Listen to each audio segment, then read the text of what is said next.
സാധാരണയായി കാണുന്ന ഒരു അസുഖമാണല്ലോ ആസ്മ. അപ്പോൾ അത് വിവിധ ഗ്രേഡായിട്ട് നമുക്ക് തിരിക്കാൻ പറ്റും.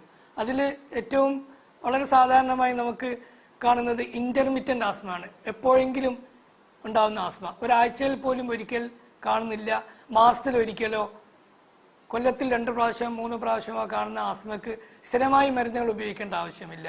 അതിന് റിലീവർ ഇനത്തിൽപ്പെട്ട മരുന്നുകൾ, സാൽമുട്ടബോൾ ഇനത്തിൽപ്പെട്ട മരുന്നുകൾ ഉപയോഗിച്ചാലും മതി. അതേസമയം പെർസിസ്റ്റന്റ് ആസ്മ, അതായത് കുറേയും കൂടെ സ്ഥിരമായി ഉണ്ടാകുന്ന ആസ്മ, ആഴ്ചയിൽ ഒരിക്കൽ ഉണ്ടാകുന്ന ആസ്മ, രാത്രി ഉണ്ടാകുന്ന ആസ്മ, ഇതൊക്കെ കുറച്ചും കൂടെ നല്ല മരുന്നുകൾ, പ്രിവെന്റർ ഡ്രഗുകൾ, കുറച്ച് സ്റ്റീറോയിഡ്സ് അടങ്ങിയ മരുന്നുകൾ ഉപയോഗിച്ചാൽ മാത്രമേ അത് നമുക്ക് പരിഹരിക്കാൻ പറ്റൂ. അത് നിരന്തരമായി ഉപയോഗിച്ചാൽ മാത്രമേ നമ്മൾ ഉദ്ദേശിച്ച രീതിയിൽ രോഗം കൂടുതലാവാതെ, വളരെ തീവ്രമാവാതെ, നേരത്തെ തന്നെയുള്ള സ്റ്റേജിൽ നമുക്ക് പിടിച്ചു നിർത്താനും പിന്നേക്കുള്ള കോംപ്ലിക്കേഷൻ നമുക്ക് തടയാനും പറ്റും.